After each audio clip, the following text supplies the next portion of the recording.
Alright, so a lot of NFL news went down today, but I just want to talk about one. Mike Evans re-signed with the Tampa Bay Buccaneers on a 2-year, $52 million contract with $35 million guaranteed.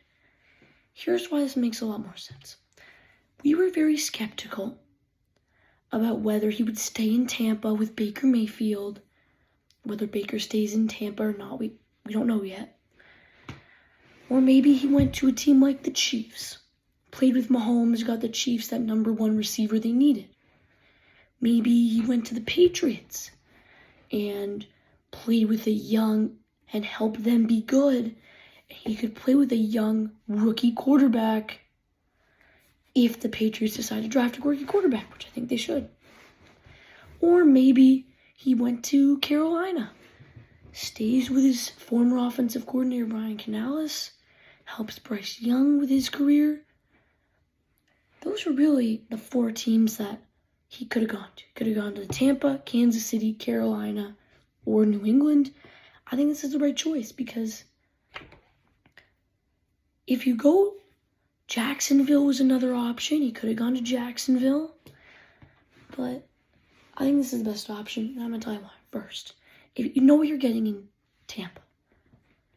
In Tampa, you know if you're getting, there's a reason he's been a 1,000-yard receiver every season because the coaches he's had let him have the ball. So it's not a situation where you don't know if you're getting the ball. You know you're the main focus of this offense, and whoever's the quarterback, Jameis Winston, Tom Brady, Baker Mayfield, whoever it is, will throw the ball to you more than anyone else. If you go to Kansas City, you don't know if you're going to have that same impact because Mahomes likes to throw it to Travis Kelce. There's also Rashid Rice. And maybe if you're not well liked there because you're a new guy, that could hurt it. Maybe you go to New England, but if they keep Mac Jones and he's bad, or if the coaching's bad with their new head coach, a lot go wrong there. Carolina, the Panthers are a very bad team. You might get a lot of attention in Carolina. Same with New England. But you'd be on a very bad team, and no one wants to play for a bad team. And Jacksonville has a loaded receiver room with guys like Christian Kirk and Calvin Ridley and Evan Ingram. So it seems like it's the best option. Nowhere else are you either going to a good team where you'll be a number 2 option, like Kansas City, or you go to a bad team like Carolina or New England, or you go to a team that has way too many options, like the Jags. So this seems like the best option for him. Plus, if they are able to re-sign Baker Mayfield, or maybe if they draft a quarterback, maybe Bo Nix or Michael Penix or J.J. McCarthy ends up in Tampa, maybe he'll still have a big impact.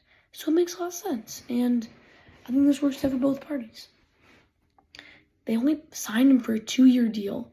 So if he plays good next year, but then in the 2025 season doesn't, maybe you move on.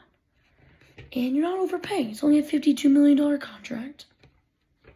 You have enough to pay Baker if you want to. Personally, I think Baker will stay.